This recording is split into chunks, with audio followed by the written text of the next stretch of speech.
Okay. Hey guys, this is Mitch, aka DieselDog49, and my Margarita and I are going to be reviewing the Cyberpower Extreme Gamer PC 2000. Right off the bat, I really want to thank the guys over at ninjalane.com. They lent me this PC to kick off my video review series. And I'm really happy to have the opportunity to start out with a full-on gamer rig like this. It's really cool, and I really appreciate them doing that. So before we get started, I want to kind of outline that I'm not going to be doing quite the normal review because it's really not targeted at me as a consumer. I build my own PCs. I love to do that, and this is obviously for someone, they don't have the time or the competence to build their own PC, or they really want a warranty and they want to have that assurance that hey, when I come home I can game, and if something breaks it's not going to be my hassle to deal with. So that's kind of the I'm going to be reviewing it as a builder, looking at the quality of how they did things, that the way that they did things, and really how Cyber PC does stuff in general. So saying that, starting right off the bat, I'm going to go over a few of the things on the outside. We have a LG or a Blu-ray player and DVD burner. It's not a Blu-ray burner because this is the entry-level model. So this is all, and then we have two 120 millimeter white backlit fans. Over on this side right here, we've got your Windows 7 tag. So I'm not super crazy about where they put it because obviously it's near the front of the case. I would have liked to have either seen it back here or maybe on the back, which, moving to the back, we've got your Cyberpower PC number, which is great because the whole point of this is if you do have a problem, you call Cyberpower customer service, you give them this number, and they have all your specs right there, just like a normal manufacturer, and they're going to be able to get you taken care of much quicker. So moving back over to, the side that everyone cares about. Starting right off the bat, something that really stood out to me is, obviously you have these 220 millimeter fans. That's nothing really special, but they have to be wired. And since this is not a PC wired by a builder, it's important to notice that they actually took the time to wire it so that when I take this door off, both of the fans just disconnect really easily. There's no tension, there's no stress on anything. They just pop apart, and that's a nice feature. All you have to do is remember to plug your fans back in when you put your side panel back on. So this is really kind of a Corsair themed build. There's just a lot of Corsair products on this rig.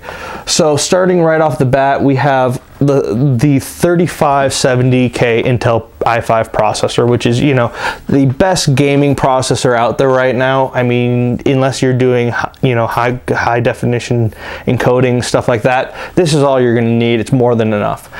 From there, we've got 8 gigs of Corsair Vengeance 1600 megahertz RAM, a Corsair H60 closed loop liquid cooler, a Corsair TX750 power supply, and obviously we have the 300DK, so you can see what I'm saying about Corsair being kind of a prominent thing here. We have a 60 gigabyte solid state drive, which is a Corsair Series 3, which is our boot drive for Windows 7 64-bit, obviously. Moving on from the non-Corsair parts, we have a 1 terabyte 7200 RPM storage drive. Then we have an Asus Z77 motherboard. It is, I believe it is the LKV, VLK, I apologize. Anyway, from there, obviously we have the part everyone cares about, your video card, which is a AMD 7850, which is sort of your mainstream staple of card. It's putting out about the same as 6950 numbers, so that's it's a good card. Now, if we look at the interior of the case, once again, I'm going over it as a builder. Everything is done very neat, very tidy. Everything is really put together as closely and tight as possible. They use zip ties, which are appropriate for this because if you're buying a pre-built gamer PC, you're probably not going to be getting in there and messing with stuff. So zip ties are a little more permanent than some builders would go, but it makes a lot of sense for this rig. So now we're going to go to the back side because this is really the proof in the pudding. Sorry for that. Okay.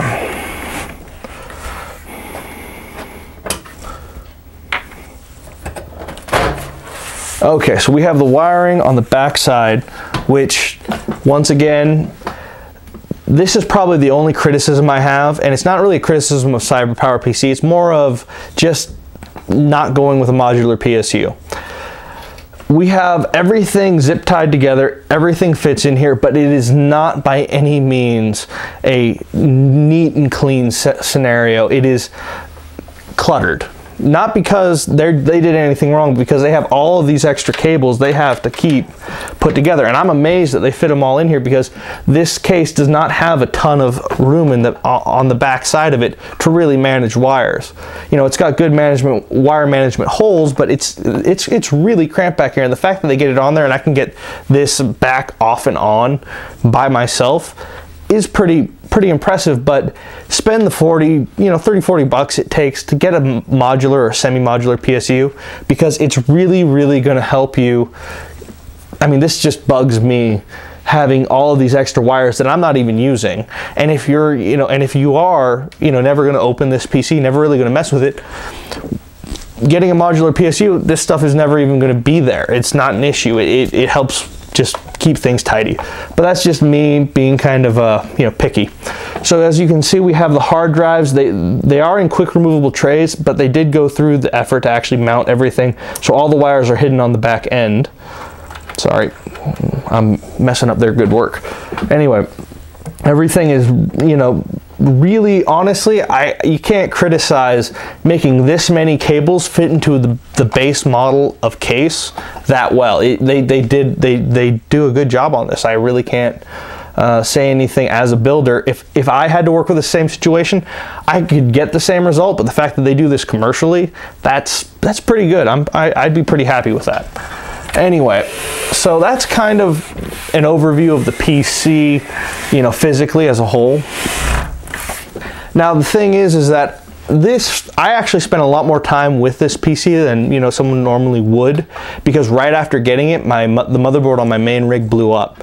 So in the week and a half that I did not have my main rig working, I've used this for gaming, for business, for pretty much everything I've needed to do, just as a stand-in, because I was kind of short on PCs, and it was already together and working. I've used it for everything from Battlefield 3 to CAD. I mean, I've really thrown the gambit at it, and it's been rock steady. I cannot say how pleased I am with how it's performed, considering that it's not, a system I built myself. It's really done everything I've asked it to do. I even threw it up on my triple monitor setup, so I had one 1080p monitor, one 1080p TV going, and then I had my projector going as well, all off of this PC, and I was really happy with the performance. Other than that, I was curious, since I hadn't really interacted with Cyberpower anywhere along the way. The guys at ninjalane.com are the ones who got it from them, so I didn't do anything with them. So I wanted to know, what's the customer service like? What is, what's the sales process like? Because really, that's what you're paying for, is the customer service, is the warranty, is to be able to call them up and say, hey, I'm looking at this PC. Are these parts going to work well together? Because you either don't have the time or the inclination to go about it and do all the research, which is tedious. I totally get that. I spend hours and hours every week doing the research for my builds, and it's a hobby unto itself almost. Anyway, so I started off with calling their sales line and playing kind of dumb. I told them, I have a 1080p monitor. It's really awesome, man. And I told them the kind of games I wanted to play, and, all these different stuff, kind of keeping this PC in mind to see what they would recommend, because I know that this PC would fit all of the requirements I gave them. They didn't try to upsell me. They didn't try to, shove, oh, you need 2000 megahertz RAM up, you need 2 video cards. They didn't really do that. They said, oh, well, this system will work, and this and this. The only thing I would like them to recommend is a modular PSU, but I don't think the average guy probably even knows or cares whether or not that has an effect. Anyway, I was really happy with that. They weren't pushy. It wasn't anything like that. I get the feeling that they're really there to answer questions, and they want you to order on the website.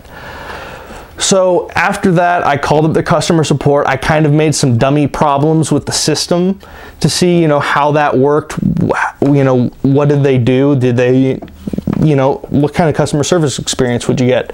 And first of all, I was very happy that I didn't get, it sounded like someone who was American. I can't guarantee that they were, because obviously they teach people in other countries to have American accents now for tech support, but it sounded like I got someone in America really, you know, who knew gaming PCs. And I installed the wrong drivers at first, you know, did a couple different things like that, and they were able to kind of walk me through it. So I was happy with that. Obviously your experience can be different. I'm only talking to one sales guy, one customer service person. I can't, you know, guarantee that that's the kind of thing that they do all the time, but I was very pleased. So after that, I went to the Cyberpower PC website, which is really the thing you're going to be interacting with when you're looking to make a purchase. And I built this system on the website to kind of go through it, and it's actually a little bit cheaper right now because they're having some sales. But I noticed something that was kind of interesting. They have a feature on the side as you're building the system that says frames per second for games. And they have a couple different games that are available. Excuse me, the ones that really stood out to me were Modern Warfare 2 and StarCraft 2, which I don't have Modern Warfare 2. I am strictly a Battlefield 3 guy. But I do have StarCraft 2, and they said that this system should be getting about 93 frames per second. So I threw StarCraft 2 onto the system and ran it, and sure enough, I actually got about 94 to 95 frames per second. So I thought that was really cool that I was able to actually get an accurate frames per second estimate off of their website. How accurate it is for other systems, once again, I don't have that in front of me, but with this system, it was very accurate and actually just slightly under what I really experienced. So that was, I thought that was pretty cool. I would love to see them get more modern games because, you know, I throw on BF3, throw on a few other games, but obviously they have tons of components and tons of combinations. Getting all of those up there, I don't know if they're using a generic calculator or if they actually are benchmarking stuff, but if they're actually benchmarking stuff, I mean, the amount of work they'd have to put in to add new games would be pretty tremendous. Anyway, as far as this system goes, I really can't say anything other than recommending it. It was rock steady for me. It never gave me an issue. It was a pleasure to game on and easy to work with.